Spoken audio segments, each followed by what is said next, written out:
Welcome to Japan by River Cruise with your hosts Ollie and Bobby. I'm Bobby Judo calling in from southwestern Japan.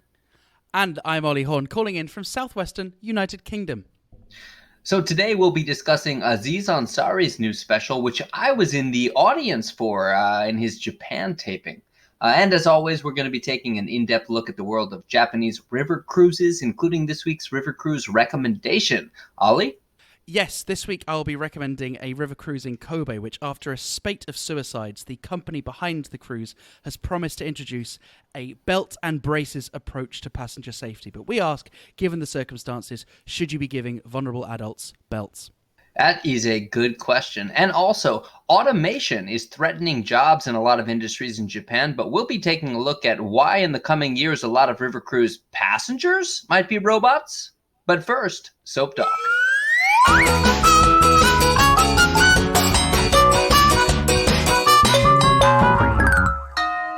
Soap Talk time. Bobby, why do we call it Soap Talk? We call it Soap Talk because your Japanese is bad. What do I say? You say Soap Talk. Which small is talk. second... No, yeah, that's Soap Talk. Small talk is Seken Banashi. Seken Banashi.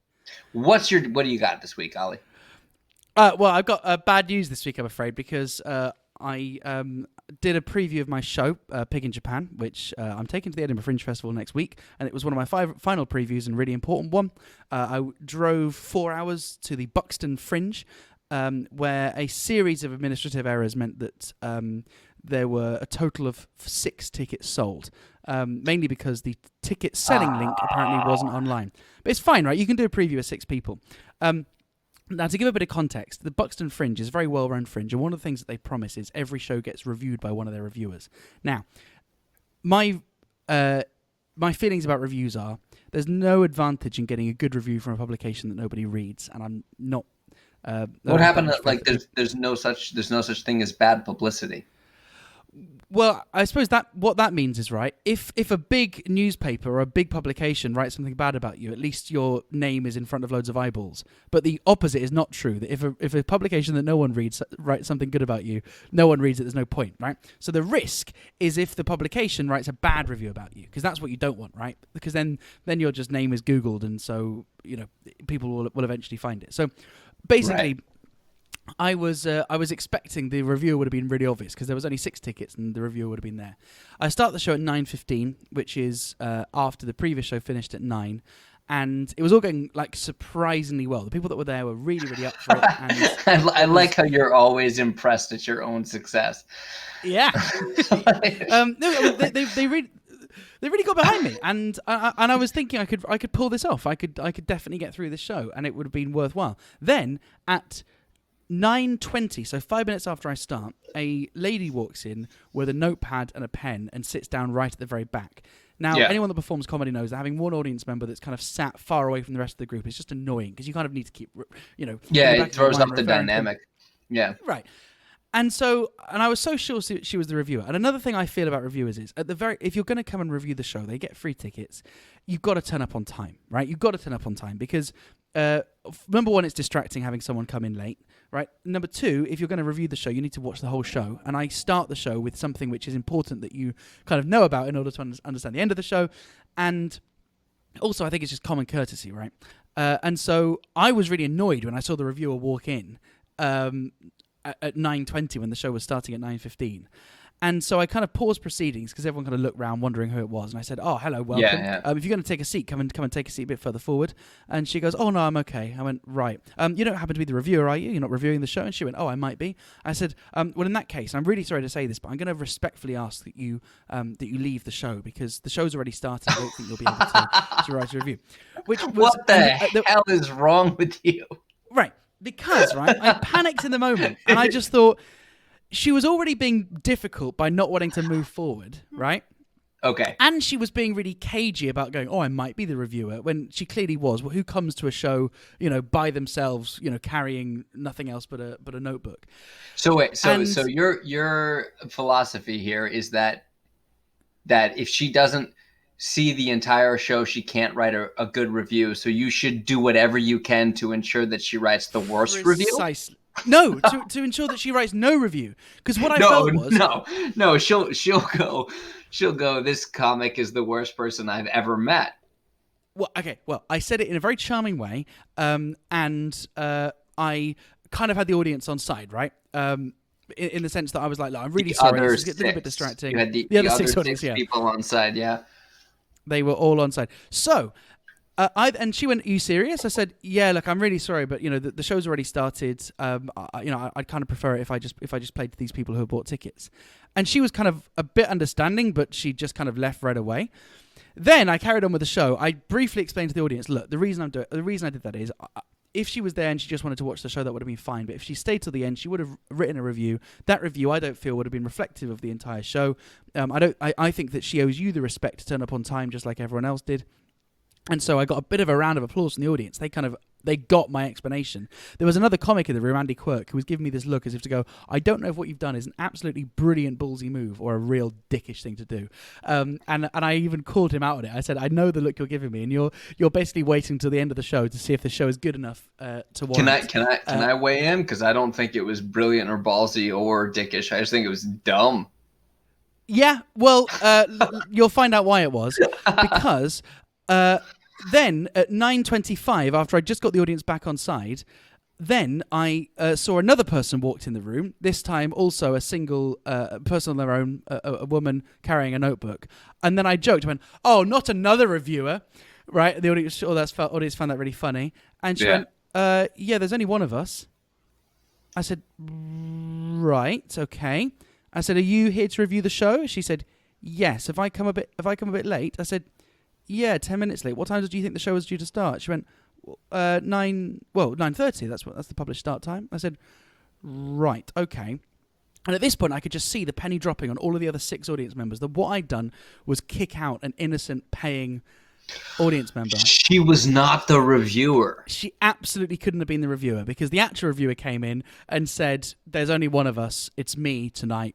Like that lady couldn't have been a reviewer. So when you said, when you said, "Are you reviewing?" and she said, "I might be," that wasn't like a reviewer being cagey. That was like an audience member being like, "A comedian has said something to me. I'm gonna try to be funny back." Exactly, and that backfired majorly on her, because turns out she had bought a ticket, and bless her, I don't know anything about her, and I doubt she's listening, because if she ever was a fan, she definitely now isn't, because I've just gratuitously kicked her out of a show that she turned up 10 minutes early for. Published start time apparently was 9:30, but we sold so few tickets, I was like, well, this must be everyone.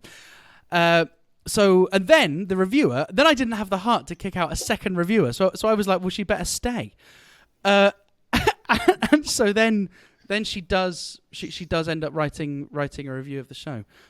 So just to clarify, when you kicked somebody out for being 5 minutes late because when they didn't see your first 5 minutes, which I'm pretty sure was just you filling space, yeah, because that was so crucial to understanding the end of the show. You did it because you have this principled stand. You believe that somebody who doesn't show up to see the entirety of the show and then write a review about it. Like, that's unacceptable. And so you kicked somebody out of 5 minutes, and then someone came in significantly later than that. And you were like, forget that principle. Yes, because the audience at this point were really. I didn't think I could get away with kicking 2 reviewers out, and so I just said, "Look, you better stay." I also found out the reviewers were unpaid, and I was like, "That's awful. Let me buy you a drink." And she was like, "I can't let you do that." And I was like, "Oh, that's backfired."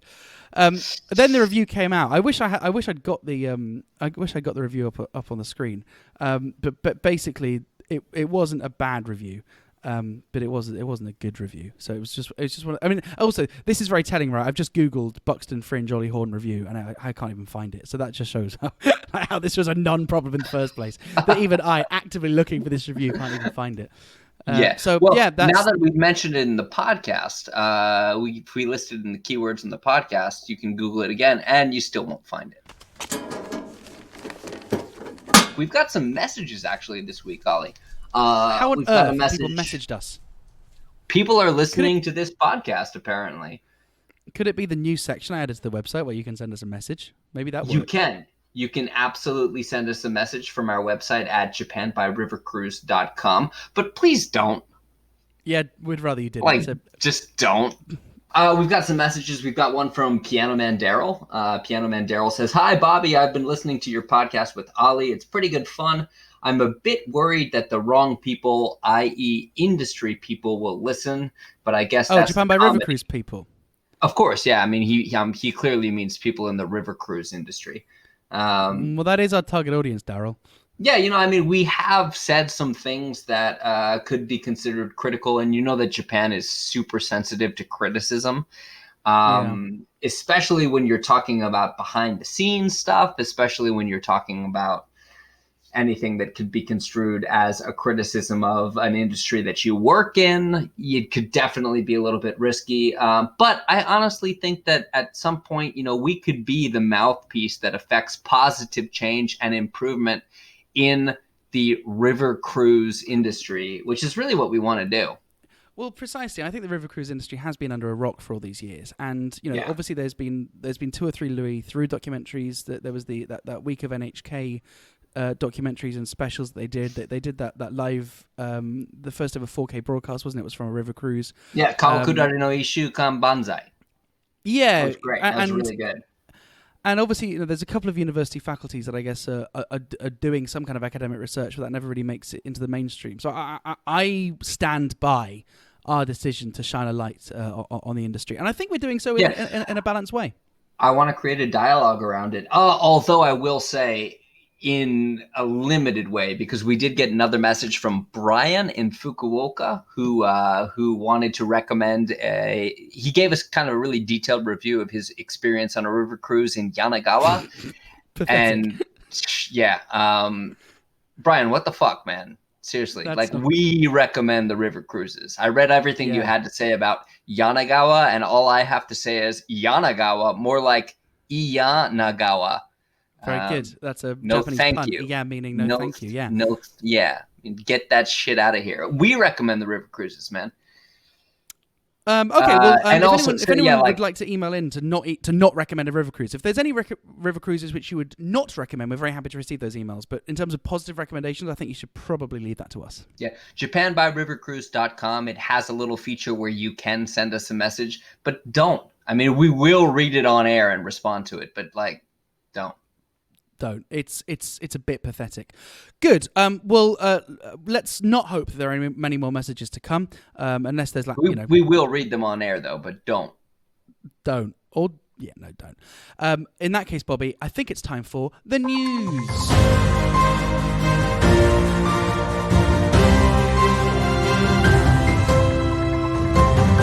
Bobby, what's our Japan-related news this week? Okay, so Aziz Ansari. We are both stand-up comedians. We enjoy stand-up comedy. We watch a lot of stand-up comedy. Aziz Ansari is a comedian that we've both followed, and he's released a new stand-up special. It's kind of his comeback tour. It's kind of his apology tour after being accused of sexual misconduct. And the new special is out on Netflix. Did you watch it? Yeah, I did. I caught it a couple of days ago. I watched the first half, fell asleep during it, and then caught up with the second half. Like you said, a negative review on something that nobody knows about doesn't really matter, right? So the reason that this is on our podcast is because he taped this special in locations all over the world, and the final cut was completely 100% from a show filmed in New York, but he also filmed an entire show in Tokyo, and I was there in the audience for that show in Tokyo. And this was in Good Heavens, wasn't it? Yeah, it was at Good Heavens, which we both performed in. It's where they do Tokyo Roast Battle. Did I mention it's a great venue run by Paul, the reigning Tokyo Roast Battle championship title holder, which is definitely a real thing. Yeah, you haven't mentioned it on this podcast, but I'm really glad you did, and I hope this has worked out well for you. This is a room that we've both performed in, and we both know what it's like to destroy in this room. And he performed there. It's a great room. It's a fantastic room. He performed to a packed house 2 nights in a row. We should just set the scene. It holds 80 people, 100 people tops. there's no real race stage. It's a very, very low race stage, and it's a British pub, so people are kind of crammed in. Chairs here, 100 there, and people everywhere. at capacity, standing room only. When he performed, I want to say there were like 120 people in the room. He Sure, yeah, I packed it can believe out you for can 2 nights pack in them a in row, like 3 sardines. shows. Yeah. Did they do the weird camera thing? What's You know, the like weird camera thing? having a cameraman like on the stage, Oh, really close up to his face in an arrogant. in the special, there's a guy who wears this whole camera apparatus that he gets like right up in his face. They did not do that. They filmed. They had 3 or 4 cameras throughout, like placed in different places around the room, and they did film. But I want to start by saying, I paid for tickets for myself and my friend who always lets me stay at his place when we go to Tokyo. I debated whether or not I wanted to go to the show because of the sexual misconduct allegations, because of, he got Do you caught mean up your in sexual misconduct allegations or Aziz Ansari's sexual misconduct allegations? Mostly his. Yeah, okay. Mostly his. I mean, mine were not severe enough that I couldn't afford the tickets, but mostly his. But for me, what I ultimately decided was, number one, like if it was like a Louis C.K. show, who used to be my all-time favorite comedian. I saw him live a couple of times in America before all of that. It's mesmerizing, isn't it? If he I had saw come Louis to C.K. just Tokyo, once. He's brilliant. he's great. But post Me Too, if he had come to Tokyo and been doing a show in good heavens, I would not have paid and I would not have gone, because he's a dude who was called out for a pattern of behavior from multiple people. There's no doubt in my mind that he did something wrong, that he did something terrible, and has been not appropriately apologetic for it. And so if it were someone like him, I wouldn't have gone. Like if he came tomorrow, I wouldn't go. But Aziz Ansari, it wasn't multiple allegations. It wasn't like a pattern of behavior. And if it was, definitely more people would have come out. But he was accused by one woman of something that was not illegal, but also was not okay. And ultimately, what I feel about, without rehashing his entire accusation, is that my general feeling is that women are too socially conditioned to give in to men who don't give up. And men are too socially conditioned to ignore women's attempts to reject them. No. To say no. Right. Exactly. Because it's the social... It's Yeah. the paradigm when a man is courting a woman to say, well, he just needs to try harder. He needs to declare his love in an even bigger way. Or, she's only saying no until she says yes. It's like a man has to trick a woman. Not giving up will be rewarded, right? Right. And that's actually seen in a very broader sense as a romantic gesture, to kind of to go the extra mile, to be persistent. And so while he didn't do anything that I think is like criminally prosecutable in a court of law, which is your area of expertise, but that and river cruises, he did do something that I think is wrong, in a way that made a lot of people reconsider their own dating history, their own sexual history, their own romantic history. And so I wanted to see how he would deal with it. I wanted to see, this is his apology tour. He's got to be addressing it on stage. He's not going to be Louis C.K. and go up and like not mention it and then do a weird rape joke. Yeah, then double down on it, thinking, well, now I found my audience. Yeah. Right. So I wanted to see how he would deal with it. I liked Parks and Rec. I liked a lot of the stuff that he'd done, and I liked his old stand-up specials. And so I wanted to kind of see how he would deal with it and what would come out of it. So I went, and it was such a weird night, man. So the Tokyo taping didn't end up getting used in his Netflix special, but they did tell us that there would be filming, and if we didn't want to be on camera, we had to leave. They were like, we'll refund your money. You were like, nah, I want to be on camera. Nah, don't worry about this. Where do I sit? This is like one of the few times in my life that I have not wanted to be on camera. I didn't want to get caught going to support Aziz Ansari's special in the case especially. that Yeah, because one of your laughs could have been taken out of context too, right? They could have got a wonderful shot of you falling back with laughter. They could have cut that into him going, well, all things considered. Yeah. So, I will say that he is a great showman. He's a great entertainer, because I remember hearing bits that he did in this special that were like, this is problematic. I don't like this. I don't enjoy this. But he sold it so well that there were times that I would forget that and laugh my ass off. And also, so I watched the Netflix special and didn't find it as funny as I found the same jokes in the room. And I think there's a lot to be said about how electric an atmosphere can be when you're watching live comedy as opposed to watching stand. Yeah.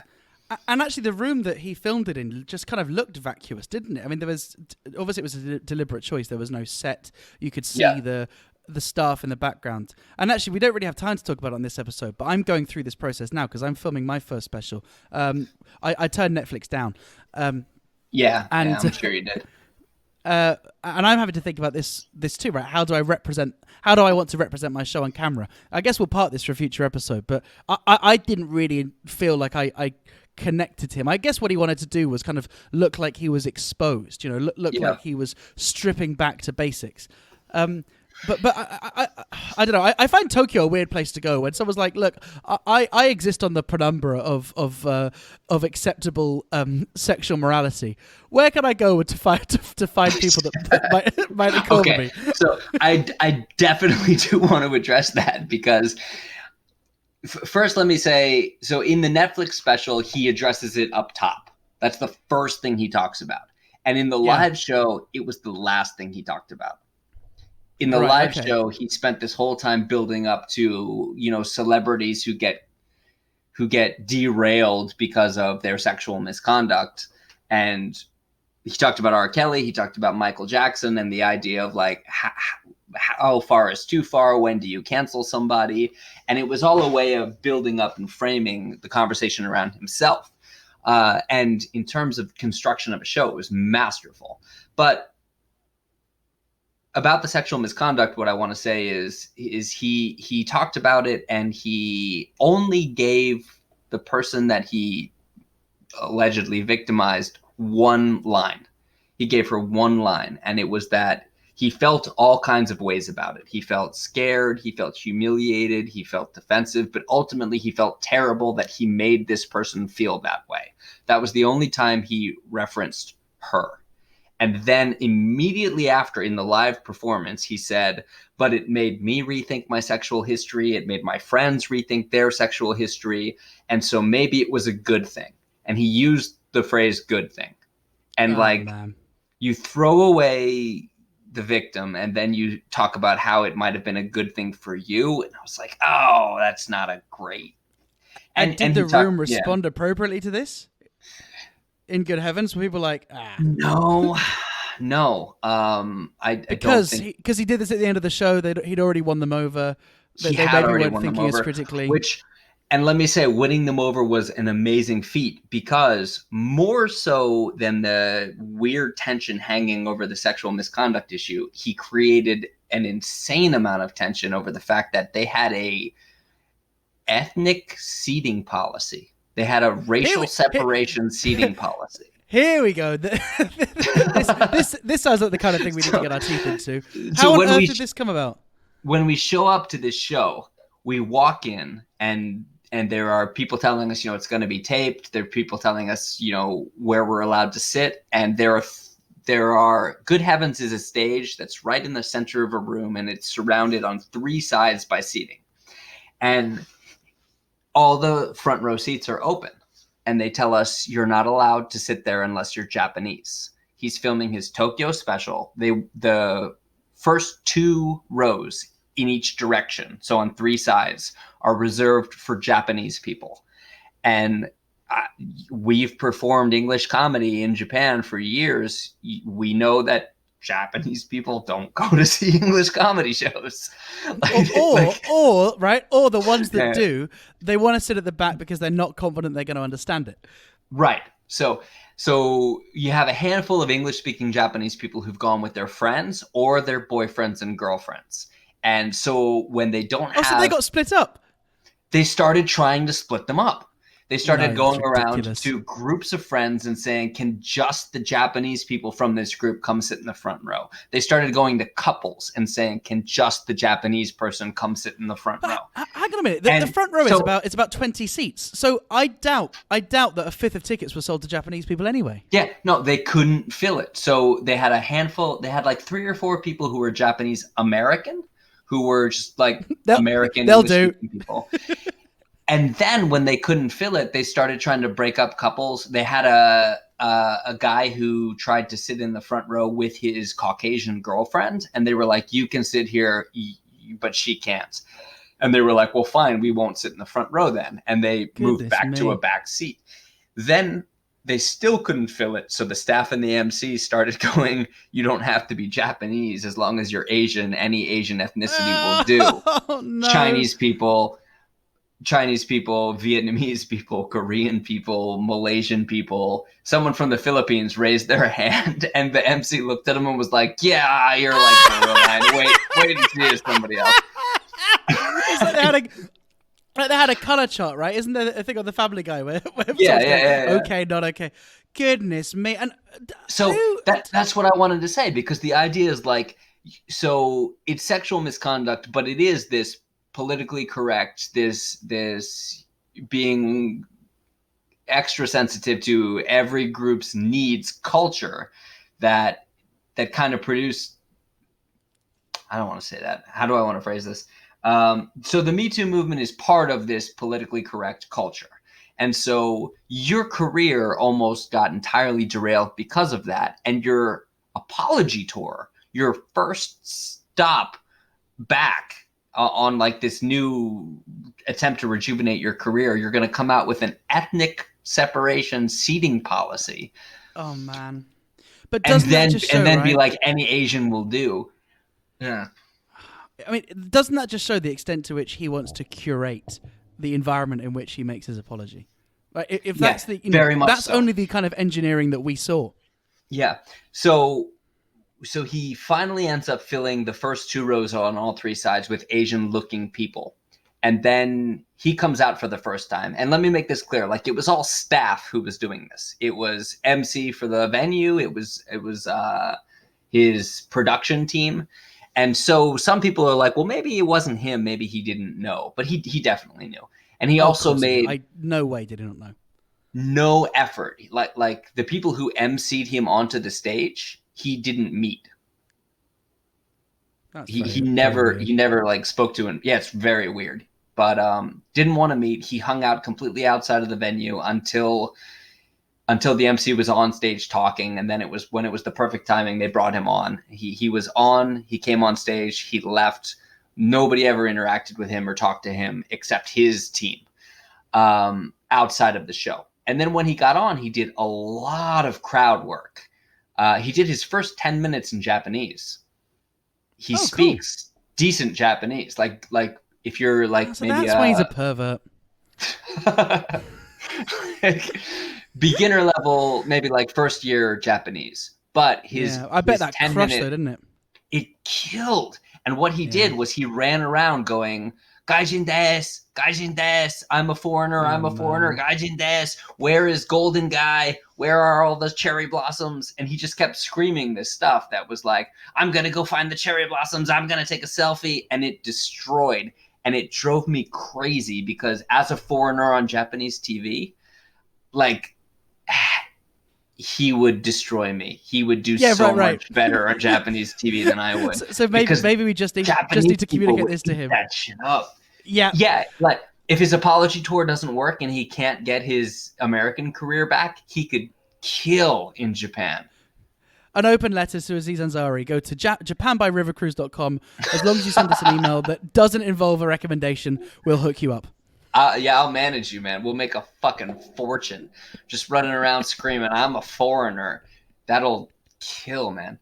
But anyway, so he's doing crowd work and he comes across an American guy in the back row who says he's in Japan because he has a Japanese girlfriend, and the Japanese girlfriend is sitting in the front row. And as part of his crowd work, he's like, well, she didn't want to sit with you tonight.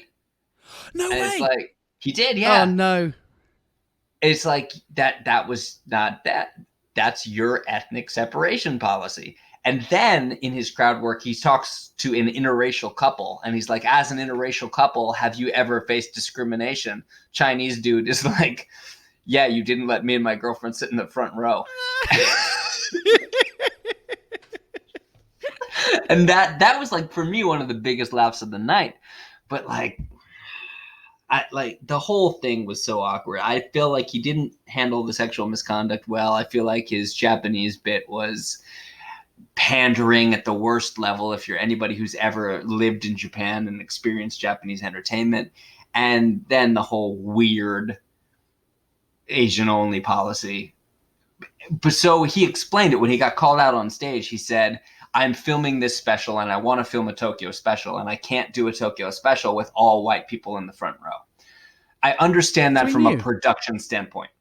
I do understand that from a production standpoint. But what happened was at the end of the show, when he did his confession, when he did his apology and his big emotional talk about his sexual misconduct and how it almost ruined his whole career, he ended on this note of gratitude. And the gratitude was that he almost lost everything, but there are still people who are willing to come out and see him and pay and support him, and he still gets to do this. And so now when he says at the end of the night, thank you, everybody, he means it for the first time. He didn't used to mean it. He means it now, which rang so hollow to me, because what he's essentially saying is, I appreciate everybody who paid money to come out here and see me tonight. But for you, those of you who aren't Japanese, try to look like you're not here. And at this note, can I just say, anyone that is listening to this podcast, thank you. But don't email us.